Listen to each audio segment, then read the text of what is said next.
भूकम्पले क्षतिग्रस्त संरचनाको पुनर्निर्माण आगामी 20 महिनामा सम्पन्न भइसक्ने प्रधानमन्त्री ओलीको दाबी। पुरातात्विक सम्पदाको पुनर्निर्माणमा भने सुस्तता। कतारका लागि नेपाली राजदूत रमेश प्रसाद कोइरालालाई फिर्ता बोलाउने सरकारको निर्णय। बारा र पर्सामा हावाहुरीले क्षतिग्रस्त घर निर्माणका लागि सेनालाई 84 करोड 68 लाख रुपियाँ उपलब्ध गराइने। नेपालमा दादुराको संक्रमण सन् 2018 मा 2.5 गुणाले वृद्धि भएको युनिसेफको तथ्याङ्क। 8 वर्ष यता वर्षेनी 2 करोड भन्दा बढी बालबालिका दादुरा खोपबाट वञ्चित। उत्तर कोरियाको आणविक निशस्त्रीकरण अघि नेता किमलाई अन्तर्राष्ट्रिय सुरक्षा प्रत्याभूति हुनुपर्ने रुसका राष्ट्रपति पुटिनको भनाई। र एसएससी अन्डर 16 पूर्व क्षेत्रीय क्रिकेटको सेमिफाइनलमा नेपालले हङकङसँग प्रतिस्पर्धा गर्ने। नेपाल र थाइल्यान्ड बीचको खेल वर्षाले रद्द। नमस्कार, कान्तिपुर डायरीका साथमा दिवा र म पवन। सुरु गरौँ अहिलेसम्मका प्रमुख प्रसङ्गबाट। भूकम्पले क्षतिग्रस्त भएका संरचनाको पुनर्निर्माण आगामी 20 महिनामा सम्पन्न भइसक्ने प्रधानमन्त्री केपी शर्मा ओलीले बताउनु भएको छ। गोर्खा भूकम्पको चौथो स्मृति सभालाई सम्बोधन गर्दै प्रधानमन्त्री ओलीले सम्पदा बाहेक निजी आवास र सरकारी भवनहरू तोकिएको समयमा सम्पन्न गर्ने दाबी गर्नुभयो। पुनर्निर्माण भइरहेको काठमाडौँको त्रिपुरेश्वर स्थित त्रिपुरा सुन्दरी मन्दिर, बसन्तपुर क्षेत्रको काष्ठमण्डप लगायतका विभिन्न मन्दिरहरूको प्रधानमन्त्रीले आज निरीक्षण समेत गर्नुभएको छ। यसैबीच विनाशकारी भूकम्प गएको 4 वर्षमा अहिलेसम्म 3,82,000 निजी आवास बनेका छन् भने 2,30,000 बढी निर्माणका क्रममा छन्। करिब 60,000 परिवारसँग सम्झौता हुनै बाँकी छ। पुनर्निर्माण प्राधिकरणका प्रमुख कार्यकारी अधिकृत सीईओ सुशील गेवालीले पनि स्थानीय तहलाई थप अधिकार दिँदै 20 महिनाको बाँकी समयमा पुनर्निर्माणको सम्पूर्ण काम सक्ने बताउनु भएको छ। सरकारले पुनर्निर्माणको काम आगामी 20 महिनामा सम्पन्न गर्ने दाबी गरिरहँदा वित्तीय व्यवस्थापनमा भने मुख्य चुनौती देखिएको छ। पुनर्निर्माण सम्पन्न गर्न अझै 4 खर्ब रुपियाँ आवश्यक पर्ने र त्यसका लागि अन्तर्राष्ट्रिय दात्री निकायका साथै सरकारसँग छलफल भइरहेको गेवालीले बताउनु भएको छ। विनाशकारी भूकम्प गएको आज 4 वर्ष पूरा भयो। 2072 वैशाख 12 को भूकम्पले जनधनमा ठूलो क्षति पुर्यायो। तर भूकम्पले ढालेका सांस्कृतिक सम्पदाको पुनर्निर्माण अझै सकिएको छैन। ललितपुरमा पाटन दरबार स्क्वायरका मठ मन्दिर बाहेक अन्य क्षेत्रका पुरातात्विक महत्त्वका प्रसिद्ध सम्पदा पुनर्निर्माण सन्तोषजनक हुन सकेको छैन। सहकर्मी प्रशान्त मालीको सामग्री।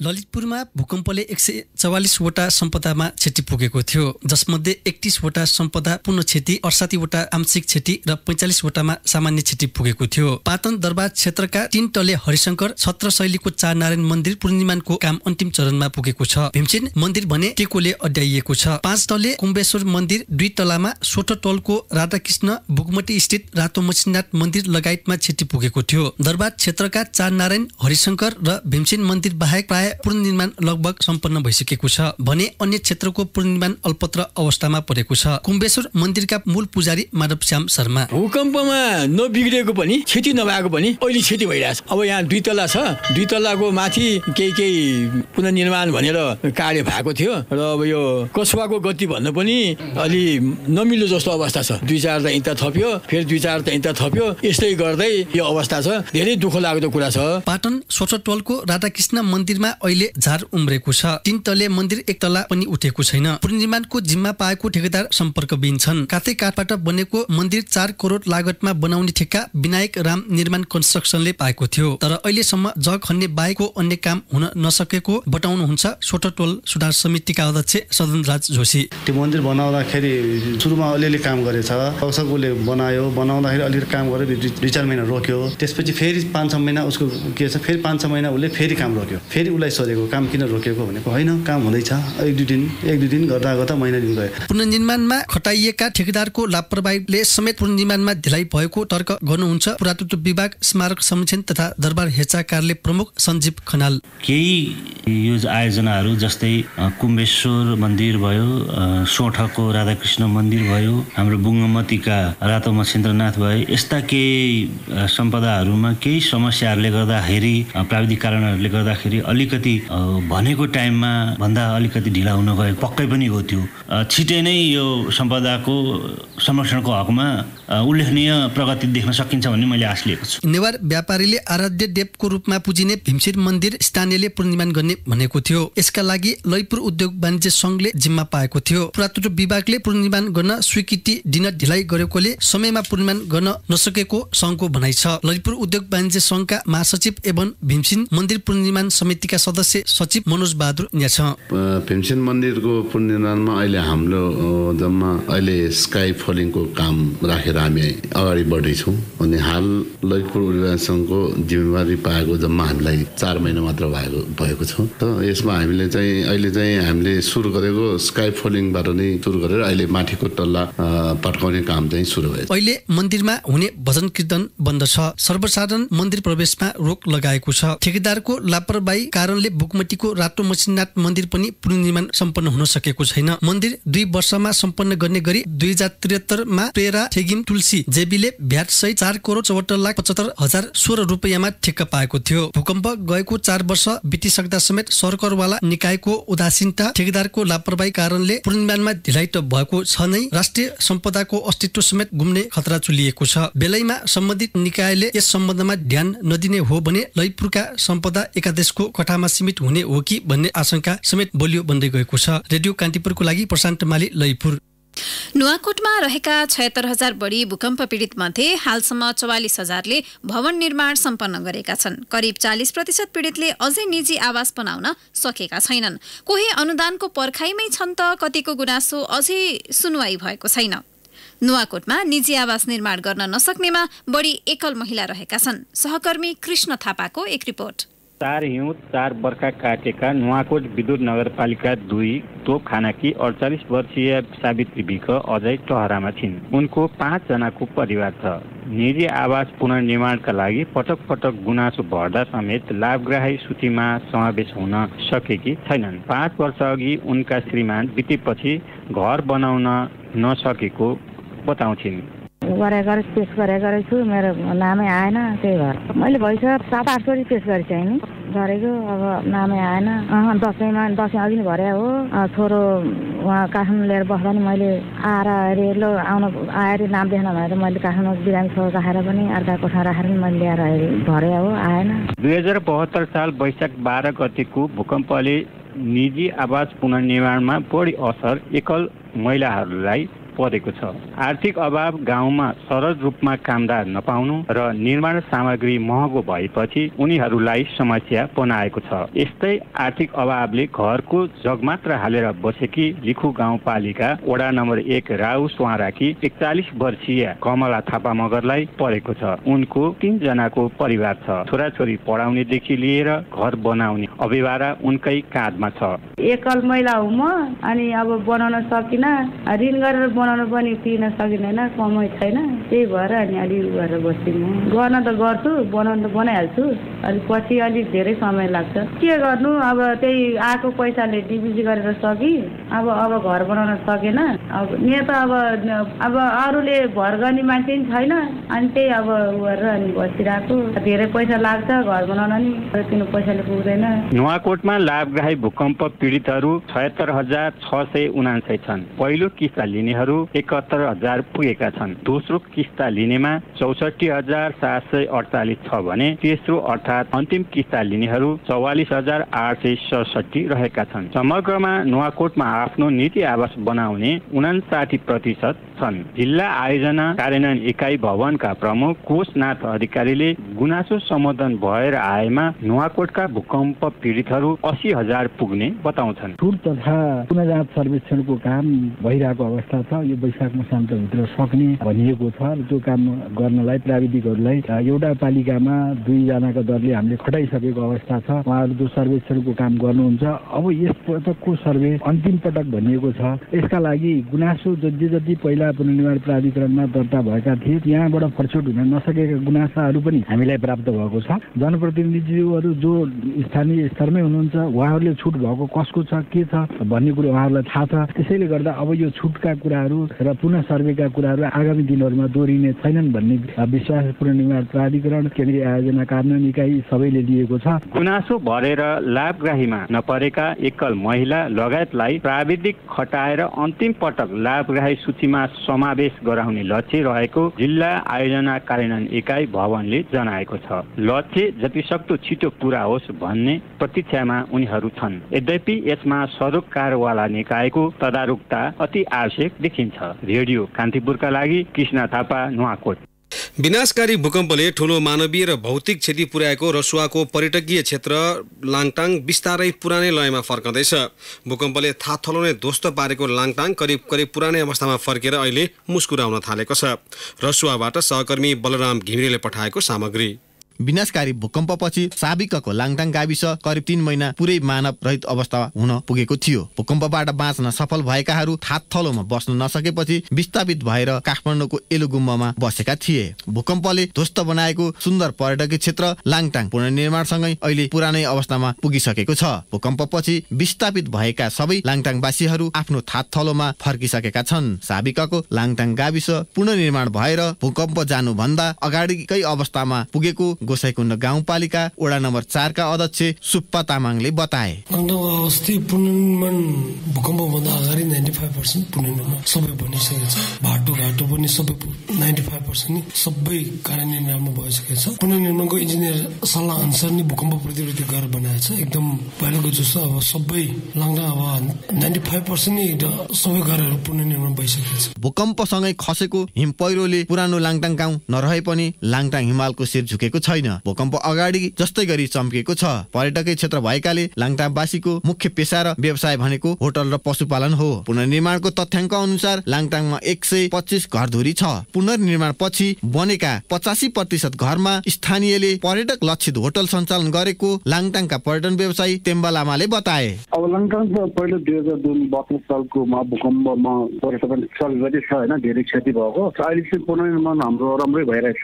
बीचमा गएर अब हाम्रो सबै अब 95% त कन्स्ट्रक्सन पनि भइसक्यो। त्यसमा मध्येमा अब 85% जति होटलहरुमै व्यवस्था भइरहेछ। सबै घर बनाएको छ, होटलै बनाइरहेछ। कोही होटल होमस्टेहरू जस्तो बनाइरहेछ। पहिलेको अवस्थामा फर्किसक्यो। भूकम्पसँगै हिमपैह्रो समेत खस्दा लाङटाङमा विदेशी पर्यटक सहित 210 जनाले ज्यान गुमाएका थिए। ती मध्ये 175 जना स्थानीय थिए। हिमपैह्रोमा हराइरहेका कयौं अझै फेला परेका छैनन्। पर्यटन विकासका लागि स्थानीय पुनर्निर्माणमा समेत जुटेका छन्। भूकम्पपछि बन्द भएको प्रहरी चौकी र स्वास्थ्य संस्था अहिले सञ्चालनमा आएका छन्। क्याङजिनमा 110 किलोवाटको नयाँ लघु जलविद्युत पनि निर्माण सम्पन्न भएको छ। त्यसैले लाङटाङको पुरै बस्तीहरू झलमल्ल भएको छ। भूकम्पपछि लाङटाङको अवस्था बुझ्न पछिल्लो समय पर्यटकको समेत लाम लाग्ने गरेको छ। रेडियो कान्तिपुरका लागि बलराम घिमिरे, रसुवा। 2 नगरपालिका र 7वटा गाउँपालिका रहेको सिन्धुलीमा भूकम्प गएको झण्डै 4 वर्षको अवधिमा पुनर्निर्माणको लागि तेस्रो किस्ता रकम लानेमा 16,588 पुगेका छन्। पुनर्निर्माण प्राधिकरणबाट 15,789 र नेपाल रेड क्रस सोसाइटीबाट 779ले तेस्रो किस्ता बापतको रकम पाएका हुन्। विस्तृत जानकारी सहित सिन्धुलीबाट सहकर्मी राजकुमार कार्कीको रिपोर्ट। घरको गाह्रो लगाउँदै गर्नुभएका गोलन्जोर गाउँपालिका 7 राताटारका प्रदीप राई 4 वर्षा र हिउँ टहरोमा कटाउनु भएका उहाँ अब 1 महिना जतिमा घर निर्माण कार्य सम्पन्न हुनेमा आशावादी हुनुहुन्छ। सामग्रीहरू जुटाएर घर निर्माणमा उहाँ लाग्नु भएको 4 महिना बितेछ। निलो जस्ताको छाना, माटो र ढुङ्गाको गाह्रो, बाहिर सिमेन्टको प्लास्टर गरेर राईले घर सम्पन्न गर्न लाग्नु भएको हो। नजिकै गहुँ ठटाउँदै गर्नुभएकी जीवन सङ्गिनी उर्मिलातिर फर्कँदै प्रदीपले अबको वर्ष अगावै घर सर्ने योजना सुनाउनु भयो। त्यसमा उर्मिलाले पनि दिनुभएको थियो। कति दुःख काटियो टहरामा बयान गरेर साध्यै छैन उहाँले भन्नुभयो। अहिले पनि दिउँसोको समयमा गर्मीले गर्दा बस्न सकिँदैन। आफै खटेर घर निर्माण गर्दा पनि 11 लाखको हाराहारीमा खर्च भएको प्रदीपले बताउनु भयो। 5 लाख ऋण गरेका छौं, सरकारले दिने 3 लाखमा दोस्रो किस्तासम्म 1,50,000 ल्याइयो उहाँले थप्नुभयो। अब तेस्रो किस्ता ल्याउन बाँकी छ। घर बनाउँदा ऋण लागे पनि बाबुआमा र केटाकेटीलाई नयाँ घरमा सार्न आतुर छौं। राताटारका 56 घर भूकम्पले ढालेको थियो। ती मध्ये 1 घर बाहेक सबै पुनर्निर्माणको अन्तिम चरणमा छन्। सबैजसो घर बनिसके, केही बन्दैछन्। स्थानीय समाजसेवी कृष्णबहादुर राईले सुनाउनु भयो। केहीले मात्र माटो ढुङ्गो घर बनाएको, नत्र अधिकांशले छत ढलान गरेर नै घर बनेको छ। नेपालको नमुना 10 शहर मध्ये खुरकोट परेपछि राताटारमा सडक भर्खरै कालोपत्रे समेत भएको छ। सडक कालोपत्रे भएपछि अन्यत्र सरेर घर बनाउने योजना बुनेकाले समेत राताटारमा बनाएका छन्। गोलन्जोर गाउँपालिका अध्यक्ष पुष्पबहादुर कार्की भूकम्पका घर निर्माणका लागि चाहिने ढुङ्गा, बालुवा र गिटी हर बखत उपलब्ध गराएको बताउनु बताउनुहुन्छ। वर्षातमा समेत सामग्री उपलब्ध गराइएको छ। उहाँले भन्नुभयो पुनर्निर्माणले तीव्रता पाएको छ। यही रफ्तारमा जाने हो भने सबै घरहरू समयमै बन्छन्। 2 नगरपालिका र 7वटा गाउँपालिका रहेको सिन्धुलीमा भूकम्प गएको झन्डै 4 वर्षको अवधिमा पुनर्निर्माणको लागि तेस्रो किस्ता रकम लानेमा 16,588 पुगेका छन्। पुनर्निर्माण प्राधिकरणबाट 15,789 र नेपाल रेड क्रस सोसाइटीबाट 779 ले तेस्रो किस्ता बापतको रकम पाएका थिए। सुनकोशी गाउँपालिका वडा नम्बर 6 मा रेड क्रस सोसाइटीबाट पुनर्निर्माणको काम हुँदै आएको छ। दोस्रो किस्ता रकम लैजाने 27,379 लाभग्राही मध्ये तेस्रो किस्ताको रकम 11,000 कमले लगेका छन्। दोस्रो किस्ताको रकम रेड क्रसबाट 871 ले बुझेका थिए। राष्ट्रिय पुनर्निर्माण प्राधिकरण जिल्ला आयोजना कार्यान्वयन इकाइका अनुसार गुनासो फर्स्योट सहित जिल्लाको 9वटा स्थानीय तहका 37,911 लाभग्राहीको सूचीमा रहेका छन्। 45% को हाराहारीमा भूकम्प प्रतिरोधी भवन निर्माणका लागि लाभग्राहीले तेस्रो किस्ताको रकम समेत लगिसकेको आयोजना कार्यान्वयन इकाइका प्रमुख देवनारायण यादवले जानकारी दिनुभयो। लाभग्राहीको सूचीमा परेर 34,776 भूकम्प पीडित लाभग्राहीले भूकम्प प्रतिरोधी भवन निर्माणका लागि सम्झौता गरेर पहिलो किस्ता बापतको रकम 50,000 बुझेर लगेका थिए। ती मध्ये नेपाल रेड क्रस सोसाइटीबाट 895 लाभग्राहीले सम्झौता गरेका थिए। लाभग्राही सूचीमा नाम समावेश नभएको भन्दै 28,628 जनाले गुनासो गरेकोमा प्राधिकरणबाट छुट नआउली भन्दै 719 को र आवची र 74-75 मा पुनः सर्वे हुँदा 2,923 जनाको गुनासो फर्च्योट भएको छ। 3,135 लाभग्राहीको सूचीमा रहेकाले भने पहिलो किस्ता बापतको रकम समेत लगेका छैनन्। उहाँहरू बाटैमा हराइरहनु भएको छ। त्यस्तै मर्मतका लागि 1 लाख अनुदान मध्ये पहिलो किस्ताको 50,000 लैजानेमा 3,222 रहेका छन्। घर मर्मतका लागि प्रबलीकरण अन्तर्गत 13,069 जनाले माग गरेका थिए। त्यसमध्ये 10,661 लाभग्राही सूचीमा रहेका छन्।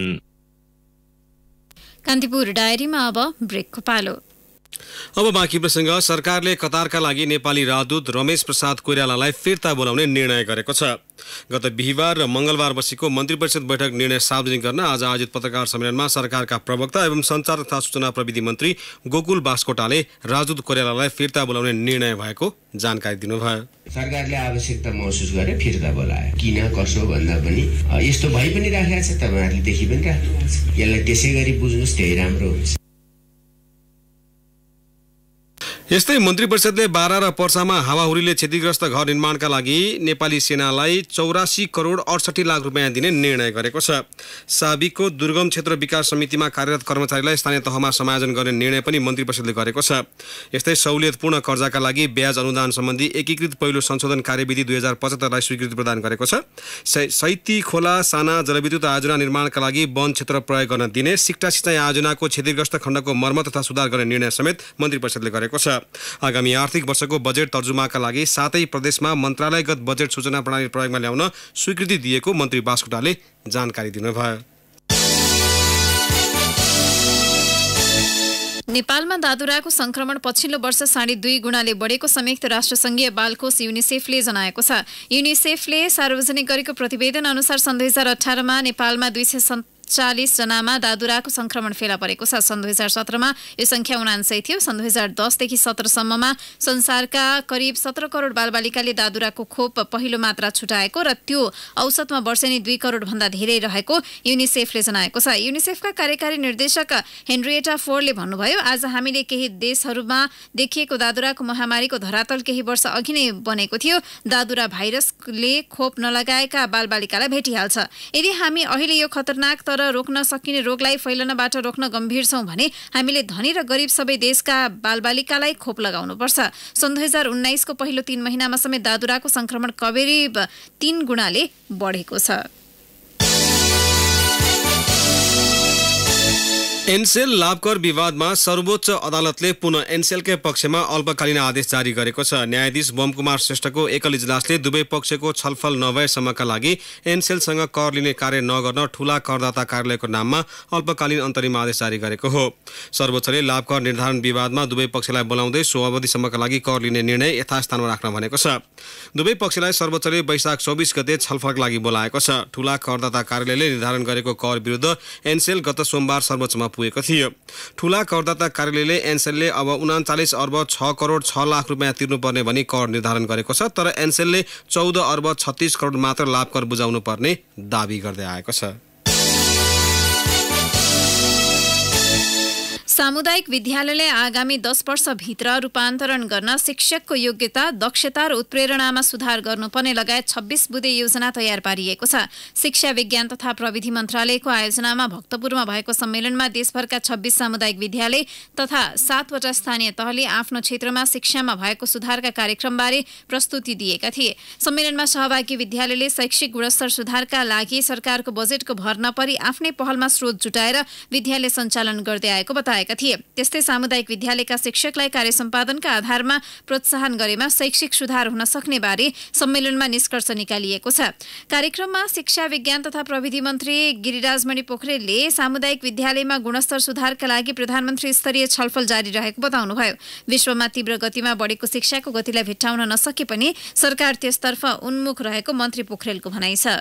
शिक्षा चाहिँ जागिर खाने ठाउँ होइन। यो शिक्षा भनेको चाहिँ देश बनाउने र नयाँ पुस्ता तयार गर्ने ठाउँ हो। यो जागिरे मानसिकताबाट चाहिँ मुक्त हुनुपर्छ। र यहाँनिर चाहिँ जस्तो ढङ्गले हामीले एउटा संगठनको ढाँचा अन्तर्गत स्कुलहरूलाई एउटा प्रणालीमा लिएर आएका छौँ, यहाँ ब्रेक थ्रु गर्न जरुरी छ। कान्तिपुर डायरीमा अब चितवन डायरीको पालो।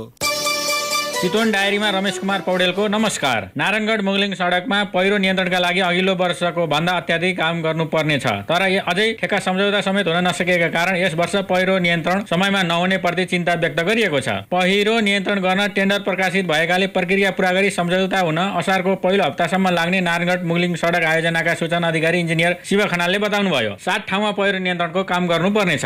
अघिल्लो वर्षको बाँकी 2 र नयाँ पहिरो आएको 5 ठाउँमा यो वर्ष काम नभई वर्षायाममा यात्रुले शास्ति पाउनेछन्। थोरै समय मात्रै बाँकी रहेकाले यसपटकको वर्षायाममा मुगलिङ नारायणगढ यात्रा सहज नहुने देखिन्छ। चितवनमा भूकम्पले भत्काएको घर बनाएर सरकारी अनुदान बुझ्ने भन्दा विवरण टिप्दा समावेश गराएनन् भन्ने गुनासो गर्नेहरू धेरै छन्। राष्ट्रिय पुनर्निर्माण प्राधिकरण जिल्ला आयोजना कार्यान्वयन इकाइ भरतपुरबाट प्राप्त जानकारी अनुसार भूकम्पका कारण चितवनमा हालसम्म पूर्ण रूपमा घर क्षतिग्रस्त भएको भनेर 7335 घर लाभग्राहीको पहिचान भएको छ, जसमध्ये घर बनाउन पहिलो किस्त लैजाने जम्मा 5810 रहेको इकाइका सूचना अधिकारी इन्जिनियर सुजन नेपालले बताए। दोस्रो किस्त लैजाने 3842 रहेका छन्। घर बनाएपछि पाइने तेस्रो किस्त बुझ्नेको संख्या 2215 छ। चितवन रामपुरमा रहेको कृषि तथा वन विज्ञान विश्वविद्यालयमा प्राध्यापकलाई कालो मुसो दलेको प्रकरणदेखि विश्वविद्यालयको प्रशासन र पठन पाठन ठप्प छ। पहिला त्रिभुवन विश्वविद्यालयको आङ्गिक क्याम्पसका रूपमा रहेको रामपुरको कृषि तथा पशु विज्ञान केन्द्रीय क्याम्पसलाई सरकारले विश्वविद्यालय बनाएको हो। आङ्गिक क्याम्पस हुँदा नै पटक पटक बन्द हुने रोग विश्वविद्यालय बनेपछि पनि कायमै छ। गएको असारमा निजी कलेजलाई सम्बोधन दिएको विरोधमा आन्दोलन भएको थियो। विश्वविद्यालय प्रशासनबाट प्राप्त जानकारी अनुसार अघिल्लो वर्षको वैशाखदेखि चैत्रसम्म कर्मचारी, विद्यार्थी र प्राध्यापक सङ्घ संगठनहरू समेतले बन्दको आह्वान गर्दै 19 पटक सूचना निकालेका छन्।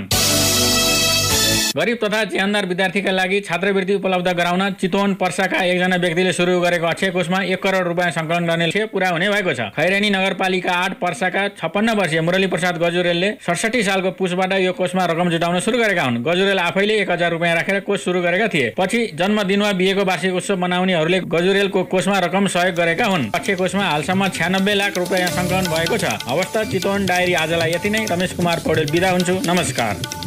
रमेश कुमार पौडेलको चितवन डायरी पछि कान्तिपुर डायरीमा पुनः ब्रेकको पालो। ब्रेकपछि अब आर्थिक प्रसङ्ग। नेपाली कामदारको प्रमुख रोजगार गन्तव्य संयुक्त अरब एमिरेट्स युएईसँग यसअघि भएको श्रम समझदारीलाई प्रतिस्थापन गरी सरकारले नयाँ श्रम सम्झौता गर्ने तयारी गरेको छ। नेपाल र युएई बीच काठमाडौँमा सम्पन्न श्रम अधिकारीहरूको बैठकले नयाँ श्रम सम्झौता गर्ने सहमति गरेको हो। नयाँ श्रम समझदारी गर्न दुवै देश सहमत भएको बैठकमा सहभागी एक अधिकारीले जनाएका छन्। बैठकमा प्राविधिक टोलीले टुङ्गाएको श्रम समझदारीको मस्यौदालाई दुवै देशको मन्त्री परिषदको बैठकले निर्णय गर्न साथ हस्ताक्षर हुने भएको छ। तनहुँ हाइड्रो पावर लिमिटेडले 140 मेगावाट जडित क्षमताको तनहुँ जलविद्युत आयोजनाको बाँध लगायतको पहिलो प्याकेजका संरचना निर्माणका लागि पुनः बोलपत्र आह्वान गरेको छ। पहिलो संरचना निर्माणका लागि इटालियन कम्पनी सीएमसीसँग भएको ठेक्का सम्झौता रद्द गरिएपछि तनहुँ हाइड्रो पावरले आज पुनः अन्तर्राष्ट्रिय बोलपत्र आह्वान गरेको हो। बोलपत्र पेश गर्न आगामी जेठ 26 गतेसम्मको समयसीमा दिइएको छ। निर्माण व्यवसायिक कम्पनीले आयोजनाको 140 मिटर अग्लो कङ्क्रिट बाँध, नदी फर्काउने 2 वटा सुरुङ, अस्थायी बाँध लगायतका संरचना निर्माण गर्नुपर्नेछ। कारोबार हुने साताको अन्तिम दिन आज धितोपत्र बजारमा 1 अर्ब 36 करोड रुपियाँ बराबरको कारोबार भएको छ। कारोबार रकम हिजोको तुलनामा 40 करोड रुपियाँले बढी हो। यस्तै कारोबार शेयर कारोबार मापक नेप्से परिसूचक पनि 12.83 अङ्कले बढेर 1292.12 अङ्कमा पुगेको छ। कारोबार भएका 10वटै समूहको उपसूचक बढ्दा शेयर बजारमा उल्लेख्य सुधार देखिएको छ। आज 176 कम्पनीका 45,22,036 खेता शेयर किनबेच भएको नेपाल स्टक एक्सचेन्जले जनाएको छ। नेपाल बैंक लिमिटेडको सबैभन्दा धेरै 18 करोड 41 लाख रुपियाँ बराबरको शेयर कारोबार भयो।